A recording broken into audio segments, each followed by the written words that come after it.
अस्सलाम to all of you a warm welcome on the platform of Quaid-e Azam online academy. I hope so आप सब लोग बिल्कुल ठीक होंगे, इवन फर्स्ट क्लास होंगे। So guys, from today we are going to start our GK session is only for our YouTube viewers.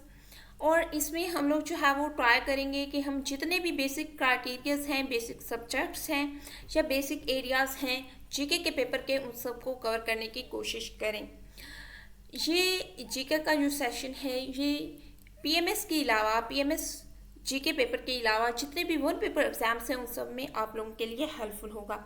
इसमें जो different subjects हैं उनको हम जो है डिस्कस करेंगे। उसके अलावा हम लोग जो है कि क्यों स्टूडेंट्स ज़्यादा जीके में फेल होते हैं। आपको पता है पीएमएस के अंदर सबसे जो फेलिंग रेशो सबसे ज़्यादा है वो जीके के पेपर में है। तो बहुत कम लोग जो है वो जीके के पेपर को पास कर पाते हैं। इसकी रीजंस क्या हैं उनको भी हम आगे जाके आप लोगों के साथ डिस्कस करेंगे।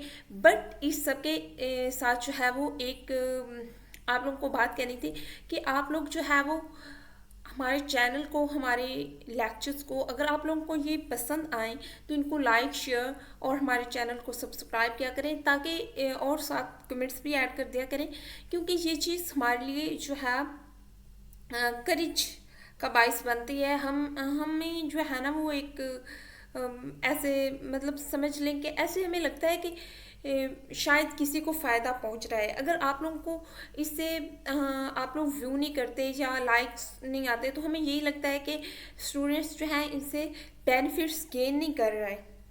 ठीक है, तो हम लोग चाहते हैं कि हमारी तरफ से जो है आप लोग ज़्यादा से ज़्यादा लोगों को फ्री में, अगर जितने भी कम्पिटिटिव एग्ज़ाम्स हैं उनकी प्रेपरेशन करवाया जाए, तो आप लोग इसको ज़्यादा से ज़्यादा लोगों के अंदर के साथ जो है वो शेयर किया करें, अपने सोशल मीडिया ग्रुप्स के अंदर अपने स्टेटस वगैरह पे अपलोड किया करें, ताकि ज़्यादा से ज़्यादा लोग जो हैं वो इससे बेनिफिट्स गेन कर सकें। इसके अलावा आप लोगों के लाइक्स और कमेंट्स वगैरह जो हैं वो हमारे लिए हेल्प मतलब एक करेज मिलती है उनसे हमें कि वाकई स्टूडेंट्स को इनसे बेनिफिट्स जो हैं वो मिल रहे हैं। तो हम आज स्टार्ट करते हैं। ये हमारे सेशन की फर्स्ट वीडियो है या फर्स्ट लेक्चर आप कह सकते हैं। तो इसके अंदर हम लोग जो है वो सबसे पहले तो डिस्कस करते हैं कि हमारे पास जो जीके का पेपर होता है वो किस तरह डिवाइड होता है। जीके में हमारे पास ऑलमोस्ट जो है वो 8 to 9 सब्जेक्ट्स जो हैं वो वहाँ से क्वेश्चंस आए होते हैं जीके के पेपर में। तो इसको अगर हम डिवाइड करें डिफरेंट पोर्शंस में, तो सब्जेक्ट्स में, तो वो हमारे पास 8 to 9 सब्जेक्ट्स बनते हैं। उनमें सबसे पहले हमारे पास जो है वो ज्योग्राफी है। फर्स्ट नंबर पे हमारे पास जो है वो ज्योग्राफी आता है नंबर 1 पे। ज्योग्राफी में से काफ़ी सारे क्वेश्चन जो हैं वो उठाए जाते हैं। उसके बाद हमारे पास जो सेकंड सब्जेक्ट है वो है इंग्लिश। जीके के लिए जो सेकंड सब्जेक्ट है वो इंग्लिश है, और इन सारे सब्जेक्ट्स को, इन सारे क्राइटेरियाज को हम कवर करेंगे step by step. Third number पे जो हमारे पास सब्जेक्ट आता है जीके के अंदर वो होता है जनरल एबिलिटी या फिर जनरल मैथ। फोर्थ नंबर पे हमारे पास आता है कंप्यूटर स्टडीज़। कंप्यूटर का पोर्शन पहले इतना ज़्यादा जीके के अंदर नहीं ऐड होता था, बट लास्ट 1-2 सालों से इसको बहुत ज़्यादा ऐड किया जा रहा है। एज यू नो, आप सब लोगों को पता है कि कंप्यूटर हमारी लाइफ में किस हद तक आ चुका है, तो इस वजह से इसके एमसीक्यूज भी ज़्यादा जीके के अंदर आ रहे हैं। इसके अलावा हमारे पास 5th नंबर पे पाकिस्तान स्टडीज़ है या पाकिस्तान अफेयर आप बोल सकते हैं इसको। तो इसमें हम लोग जो है वो इसको हम लोग 3000 BC से लेकर 9 करंट डेज 2022 तक जो है वो जितने भी इम्पोर्टेंट इवेंट्स हैं उनको कवर करने की कोशिश करेंगे। इसके अलावा हमारे पास करंट अफेयर्स है। करंट अफेयर्स में भी जितने भी इंटरनेशनल इश्यूज चल रहे हैं, करंट इश्यूज चल रहे हैं, उन सबको हम लोग जो है वो ओवरव्यू करेंगे, और जितने भी इम्पोर्टेंट करंट अफेयर्स हैं उन सबको कवर करने की कोशिश करेंगे अपने इस सेशन के अंदर। उसके बाद हमारे पास है जी जनरल साइंस। जनरल साइंस में से भी ऑलमोस्ट डिफरेंट पोर्शंस आते हैं डिफरेंट जीके के पेपर्स में। तो ऑलमोस्ट 10 to 20 MCQs जो हैं वो आप लोगों के पास जीके के पेपर में जनरल साइंस के पोर्शन में से आ जाते होते हैं। इसके बाद है जी हमारे पास इस्लामिक स्टडीज़, और इस्लामिक स्टडीज़ में से भी हमारे पास ग़ज़वात से, सीरा से, उम्महातुल मोमिनीन, उसके अलावा जो है हमारे पास कुरान पाक से, अहादीस से और प्रॉफिट से, जितने भी हज़रत आदम अलैहिस्सलाम से लेकर प्रॉफिट्स आए हैं उनके बारे में डिफरेंट जो है इंफॉर्मेशन वो पूछी जाती है। इसके अलावा हमारे पास उर्दू भी जीके के पेपर के अंदर जो है वो जीके के पेपर में, जीके पीएमएस के अंदर और जितने भी वन पेपर एग्जाम्स होते हैं वहाँ पे भी उर्दू को ऐड किया जाता है। तो ये उर्दू हमारे पास भी इम्पोर्टेंट है, उसमें ग्रामर आ जाती है, उसमें डिफरेंट हिस्टोरिकल क्वेश्चंस के पहली गज़ल कौन सी थी, डिफरेंट जो मशहूर ड्रामास हैं उनके बारे में पूछा जाता है उर्दू के, और भी जितनी भी इम्पोर्टेंट इंफॉर्मेशन होगी वो हम आप लोगों के साथ, और जो जहाँ से जिन पोर्शन से सबसे ज़्यादा क्वेश्चंस पिक किए जाते हैं, एग्जामिनर पिक करता है, उनको भी कवर करने की कोशिश करेंगे। उसके अलावा हम इन सब्जेक्ट्स को इन डिटेल कवर करने की कोशिश करेंगे, क्योंकि इस तरह आप लोगों की प्रेपरेशन अच्छी हो जाएगी।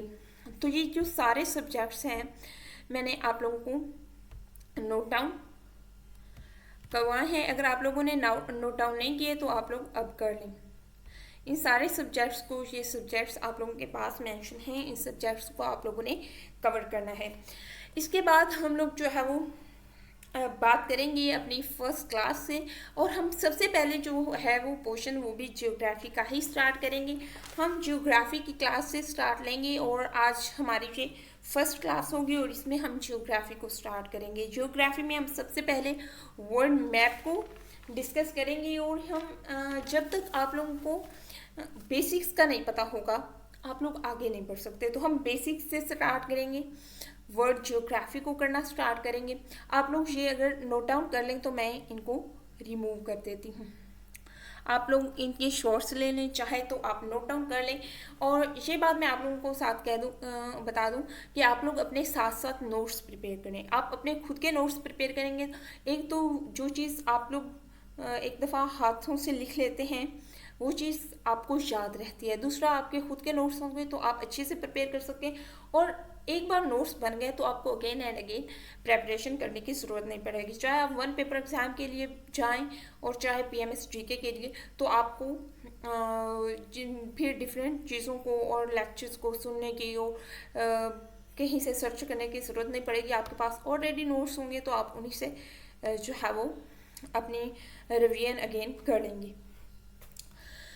तो हम स्टार्ट करते हैं जी। हमारा वर्ल्ड ज्योग्राफी का फर्स्ट लेक्चर है, इसमें हम लोग वर्ल्ड ज्योग्राफी को करेंगे, सारी वर्ल्ड मैप जो है उसको करेंगे।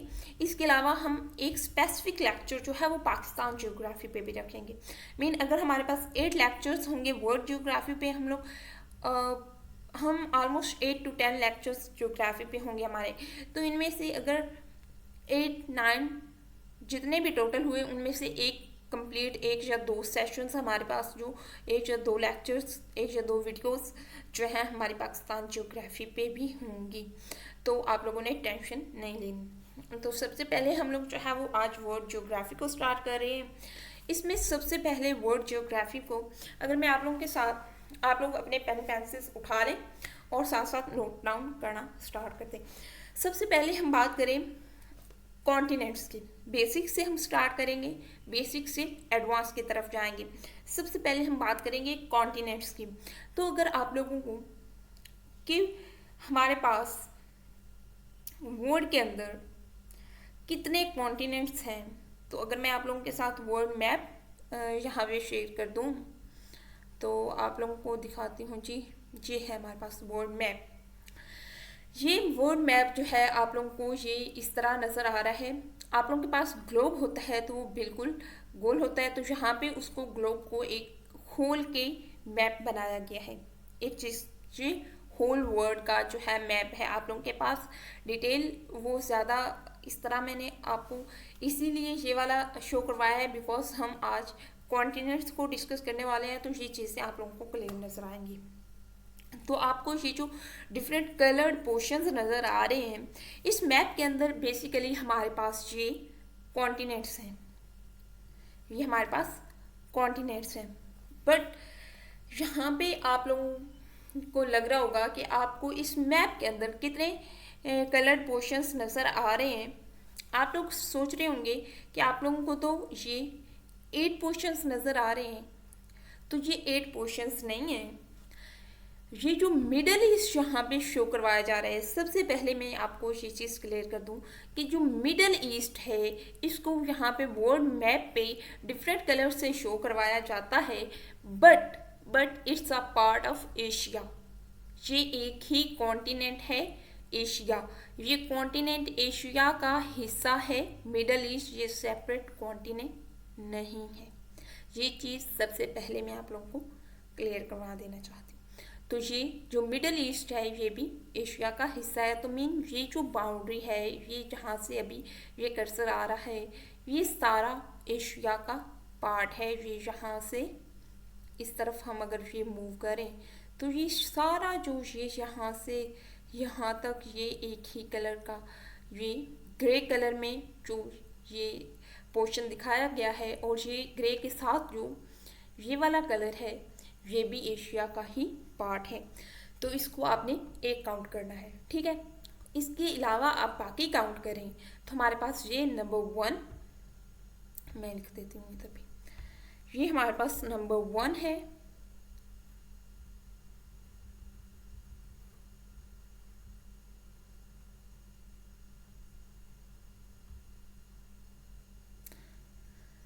एशिया हमारे पास ये नंबर 1 है। उसके बाद सेकंड पोर्शन जो है हमारे पास यहाँ पे ये ग्रीन कलर में नंबर 2 शो हो रहा है। इसी तरह ये थर्ड अफ्रीका है हमारे पास, और इसको अगर हम 3 लिखें, इसका कलर ज़रा ऐड कर देते हैं, ये 3 पे है हमारे पास। उसके बाद ये हमारे पास नॉर्थ अमेरिका, ये 4th, ये साउथ अमेरिका, ये 5th पे है।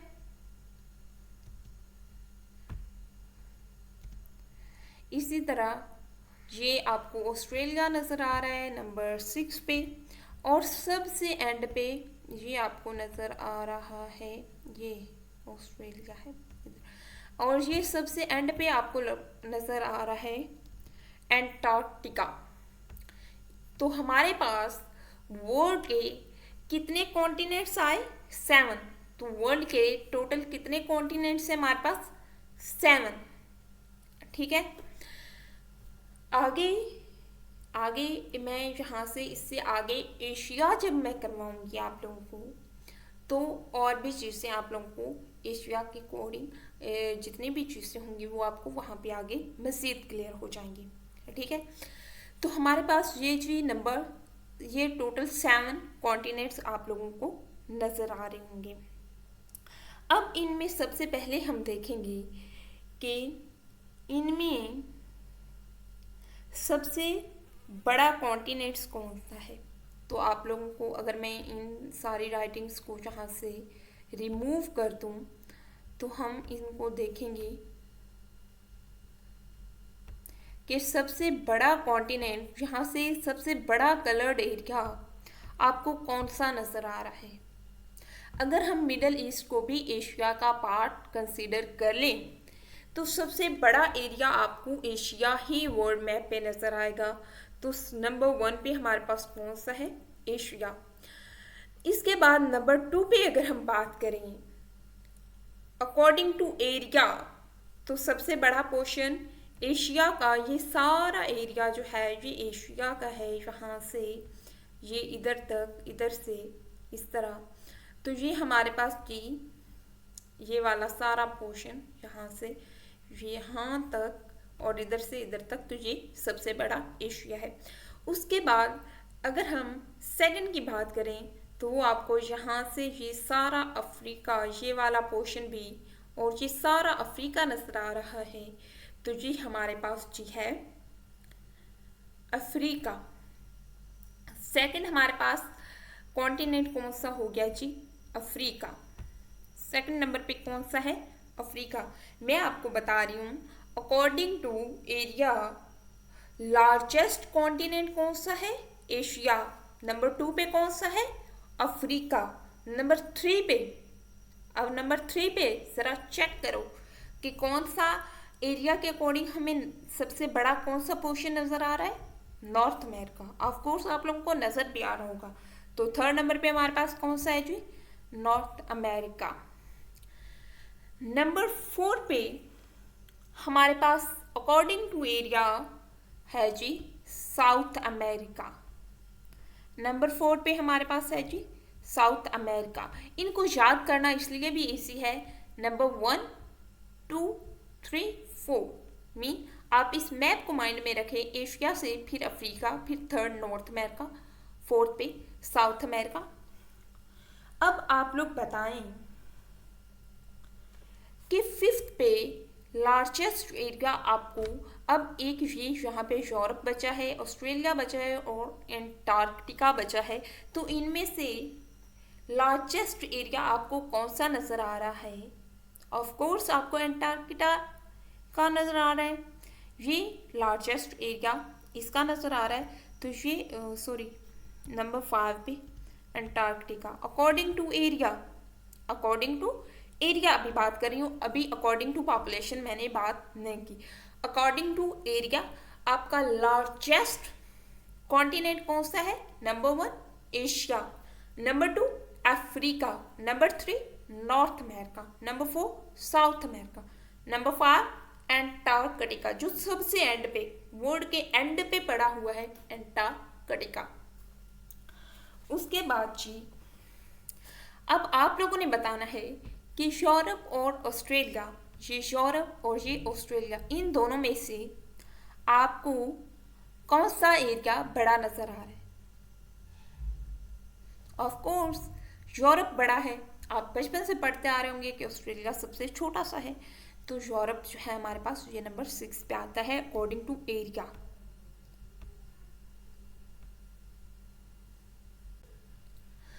और अकॉर्डिंग टू एरिया हमारे पास स्मॉलेस्ट कॉन्टिनेंट कौन सा है जी? ऑस्ट्रेलिया। तो नंबर 7 है जी हमारे पास ऑस्ट्रेलिया का। According to area largest continent कौन सा है? Asia.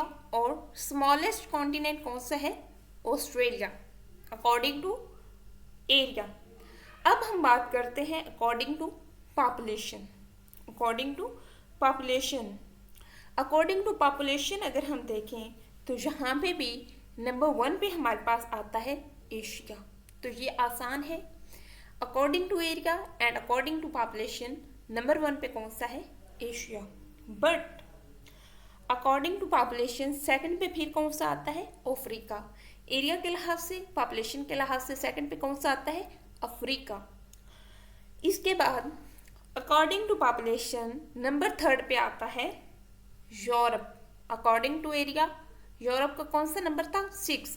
But according to population number 3 पे आता है यूरोप। तो यहाँ से हम इसको चेंज करते हैं,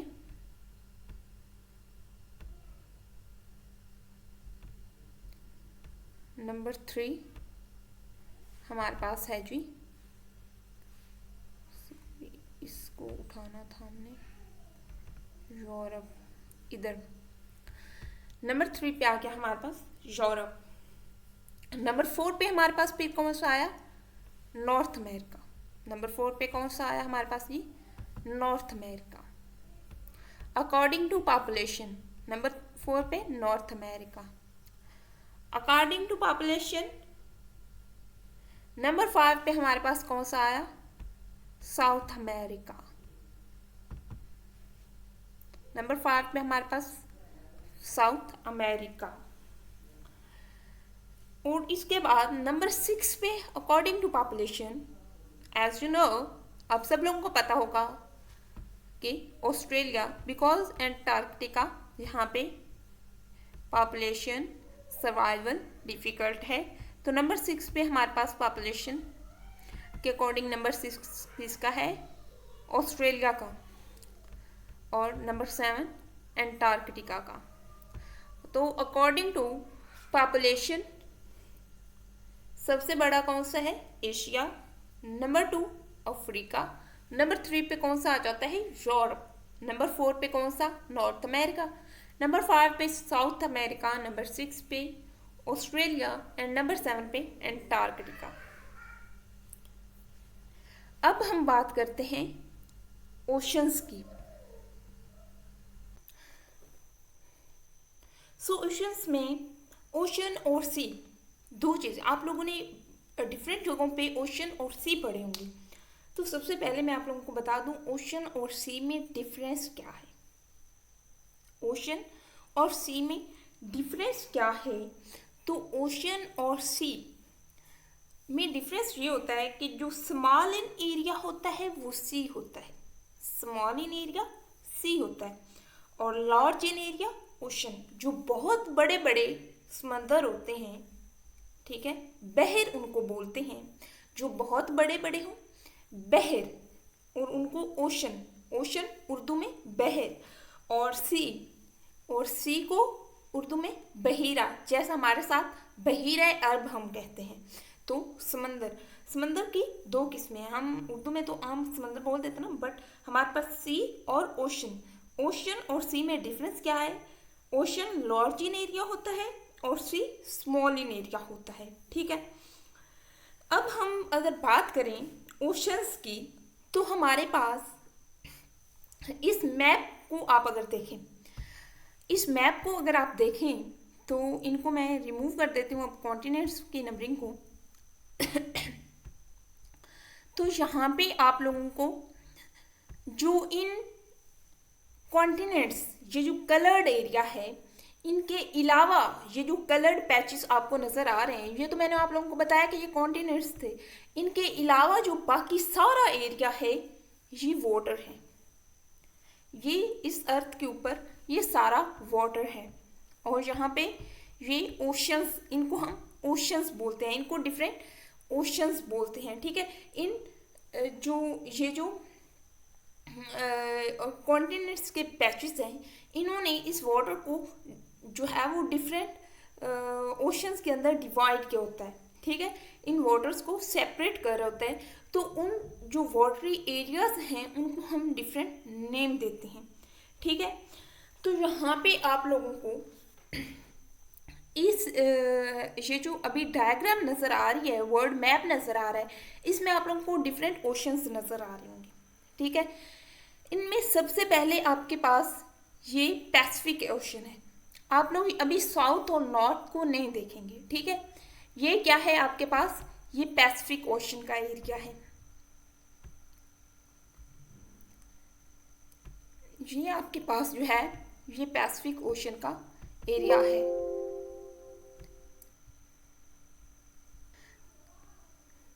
तो हमारे पास ये पैसिफिक ओशन है। सेकंड पे हमारे पास अटलांटिक ओशन है। कौन सा? अटलांटिक ओशन है। थर्ड पे हमारे पास जी ये इंडियन ओशन आपको नज़र आ रहा है। ये सारा एरिया इंडियन ओशन ने कवर किया हुआ है। ये साउदर्न ओशन है, ठीक है, साउदर्न ओशन। इसका एक और नाम भी है साउदर्न ओशन का, इसको हम एंटार्कटिक ओशन भी बोलते हैं। जो साउदर्न ओशन है उसको हम दूसरा नाम देते हैं एंटार्कटिक ओशन। तो आप लोगों ने याद रखना है, ये एमसीक्यू इंपॉर्टेंट है। साउदर्न ओशन का सेकंड नेम क्या है? Antarctic ocean. तो हमारे पास इस मैप के अंदर आपको कितने बड़े ओशंस नज़र आ रहे हैं? यहाँ पे आपको 5 बड़े ओशंस वर्ल्ड मैप के अंदर नज़र आते हैं। तो हमारे पास ओशंस कितने हैं वर्ल्ड मैप पे? हमारे पास ओशंस कितने हैं? 5। आप लोगों ने नोट डाउन कर लेना है। ओशंस हमारे पास कितने हैं? 5। अब इन 5 ओशंस को अगर हम देखें तो किस हिसाब से हम इनको देखते हैं कि ये बड़े और छोटे में हम इनको डिवाइड करते हैं। तो एक नंबर 1 हमारे पास होता है एरिया। एरिया के हिसाब से हम देखेंगे कि सबसे बड़ा ओशन कौन सा है। सेकंड नंबर पे हम देखेंगे वॉल्यूम, ठीक है, कि वॉल्यूम किसका बड़ा है। थर्ड नंबर पे डिप्थ की गहराई किसकी सबसे ज़्यादा है, ठीक है। फोर्थ नंबर पे coast line, coast line mean वो जो लाइन है, ये जो हमारे पास आपके पास कॉन्टिनेंट्स मौजूद हैं, इनके साथ जो इनकी कोस्ट लाइन बनती है ओशंस की, वो कितनी है, ठीक है। जो कॉन्टिनेंट्स के साथ यहाँ पे ये जो एरिया है कॉन्टिनेंट, इसके साथ किसी ओशन का कितना एरिया किसी कॉन्टिनेंट के साथ, किसी खुश्की के खित्ते के साथ मिल रहा है, उसको हम बोलते हैं उसकी कोस्ट लाइन, ठीक है। तो हम 4 लिहाज से देखेंगे ओशंस को, बड़े और छोटे। सबसे पहले एरिया, वॉल्यूम, डिप्थ और फोर्थ पे हमारे पास कोस्ट लाइन। अब इसमें हमारे पास जो है एरिया, वॉल्यूम प्लस डिप्थ। अब मैं इधर आप लोगों को बोर्ड पे अगर लिख के दूँ, ये आप लोगों ने इसको इसका शॉट ले लेना है इसका, इससे आप लोगों को क्लियर मिलेगा। आपको बहुत सारे मैप मिलेंगे, वहाँ पे काफ़ी सारी चीज़ें इकट्ठी लिखी गई। यहाँ पे आपको कॉन्टिनेंट्स और ओशंस क्लियर नज़र आ रहे हैं, तो आप इसका शॉट ले सकते हैं। उसके बाद मैं इधर आपको लिखवाती हूँ ओशंस। अभी मैंने सी और ओशन का डिफरेंस लिखवा दिया, आपको लिखवाया कि हमारे पास वर्ल्ड मैप पे 5 ओशंस हैं। उन 5 ओशंस के नेम, उन 5 ओशंस के यहाँ पे हम अगर नेम लिखें तो हमारे पास सबसे पहले नंबर पे आता है Pacific Ocean, Pacific ocean.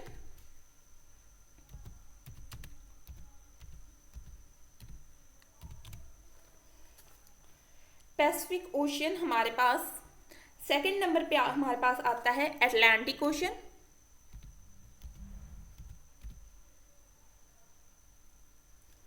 Atlantic ocean.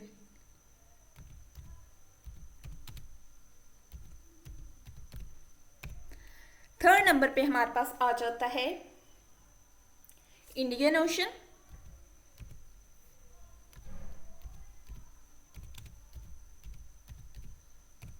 Ocean. Fourth number पे हमारे पास आता है साउथर्न ओशन। ये सबसे एंड पे होता है, जहाँ पे हमारे पास कॉन्टिनेंट एंटार्कटिक है, उससे ऊपर जो ओशन मौजूद है, एंटार्कटिक कॉन्टिनेंट से ऊपर जो ओशन मौजूद है, उसको हम साउथर्न ओशन बोलते हैं।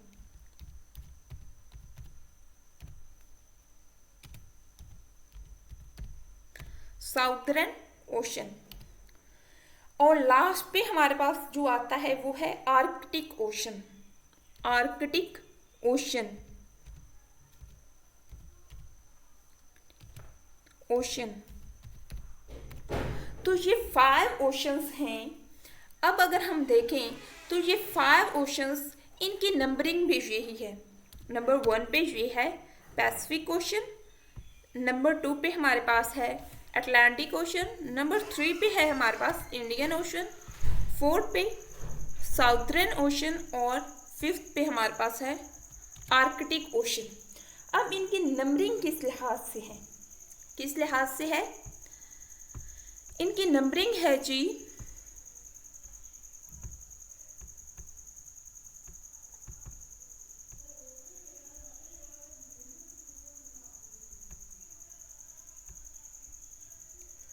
एरिया, वॉल्यूम, वॉल्यूम एंड हमारे पास एंड पे आ जाता है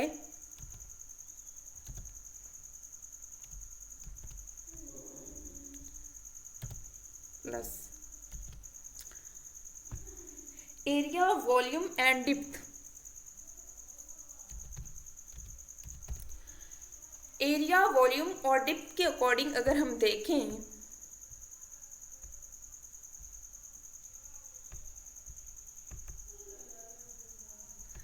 इनके अकॉर्डिंग इनकी नंबरिंग ये है कि हमारे पास एरिया के लिहाज से largest ocean in the world कौन सा है? Pacific Ocean, Pacific ocean, sorry यहाँ पे पैसिफिक ओशन।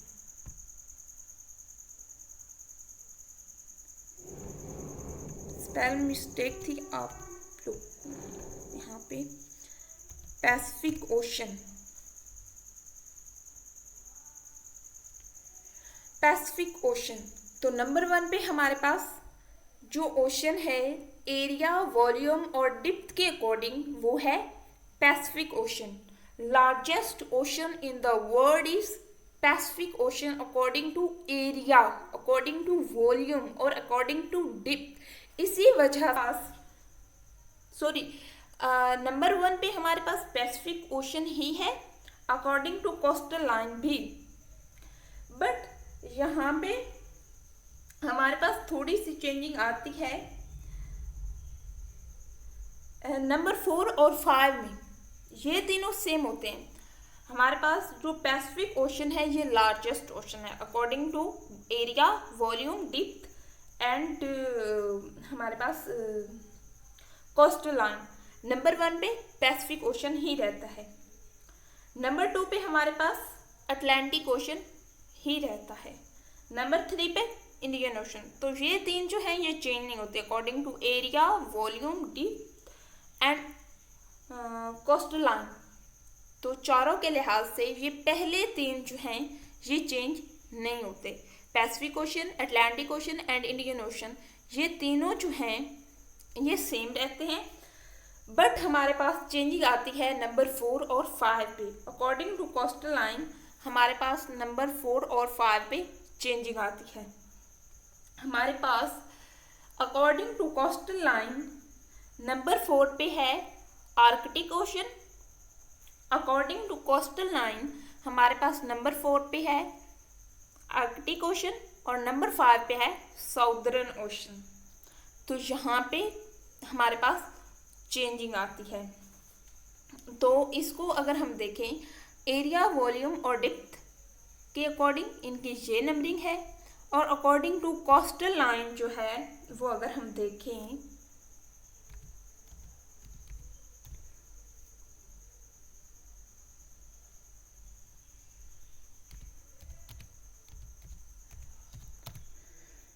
अगर अकॉर्डिंग टू कोस्टल लाइन हम देखें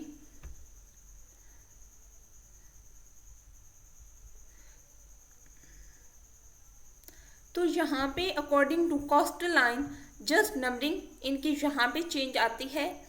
इसका जो हमारे पास नंबर है वो आ जाता है 4 और इसका नंबर हमारे पास साउथर्न ओशन का नंबर आ जाता है हमारे पास 5।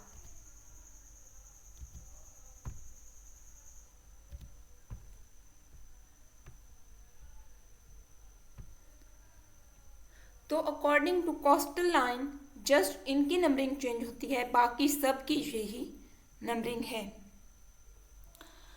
उसके बाद हम अगर बात करें तो हमारे पास हम इनको देखते हैं एरिया, वॉल्यूम, डिप्थ और कोस्टल लाइन के अकॉर्डिंग।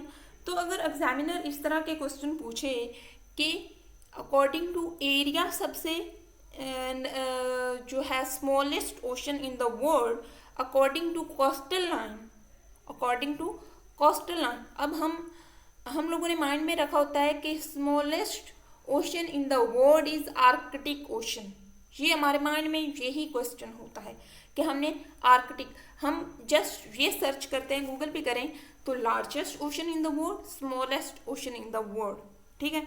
हम लिख देते हैं smallest ocean in the world तो वहाँ पे हमारे पास ऑप्शन आ जाता है आर्कटिक ओशन और हम एग्जाम में आर्कटिक ओशन को स्मॉलेस्ट पढ़ के टिक कर देते हैं। बट एग्जामिनर घुमा के क्वेश्चन पूछता है कि smallest ocean in the world according to coastal line और वहाँ पे करेक्ट ऑप्शन होता है साउदर्न ओशन, बट हम टिक कर देते हैं आर्कटिक ओशन को, ठीक है। तो यहाँ पे इस तरह के तो हमें चाहिए एग्जाम के अंदर ज़रा गौर से क्वेश्चंस को ज़रा गौर से समझें। इस तरह के घुमा के क्वेश्चंस को जो एग्जामिनर देता है उनको समझ के टिक करें। तो इस तरह की चीज़ें हम लोगों ने नोट डाउन करनी है। होप सो आज का लेक्चर आप लोगों के लिए हेल्पफुल रहा होगा। आपके जितने भी क्वेश्चंस हैं, क्यूरीज हैं, ये चीज़ें आपके लिए कितनी हेल्पफुल रही, कितनी चीज़ों का आपको ऑलरेडी पता था और कितनी आप लोगों के लिए न्यू थी, इन सारी चीज़ों को आप लोगों ने कमेंट बॉक्स के अंदर डालना है, कमेंट्स अपने ऐड करने हैं, ताकि ये चीज़ हमारे लिए जो है वो हम मज़ीद ख़ुद को, हमारे सेशन को बेटर करने के लिए हमें जो इम्प्रूवमेंट्स की ज़रूरत है आप वो भी हमारे साथ डिस्कस कर सकते हैं। और आप लोगों के कमेंट्स, लाइक्स, इस तरह की चीज़ों से हमें फर्दर करेज भी मिलेगी। तो आप लोगों के जितने भी क्यूरीज हैं, क्वेश्चंस हैं, वो भी आप लोग कमेंट बॉक्स के अंदर ऐड कर सकते हैं। हम लोग ट्राई करेंगे कि आप लोगों की जितने भी क्यूरीज हैं उनको सॉल्व करें। इसके अलावा आप लोग जो है वो हमें इंस्टा पे फॉलो कर सकते हैं, कायदे आज़म ऑनलाइन अकेडमी ऑफिशियल के जो है नाम से आपको वहाँ पे हमारा अकाउंट मिलेगा। अभी बिल्कुल न्यू बना है तो आप लोगों ने उसको भी फॉलो करना है। इसके अलावा आप हमारा टेलीग्राम ग्रुप ज्वाइन कर सकते हैं, वहाँ पे भी आपको स्टूडेंट रिलेटेड मटेरियल मिल जाएगा। और यूट्यूब पे तो आप हमें यकीनन सब्सक्राइब कर ही चुके होंगे। तो टिल द नेक्स्ट लेक्चर, अल्लाह हाफिज़।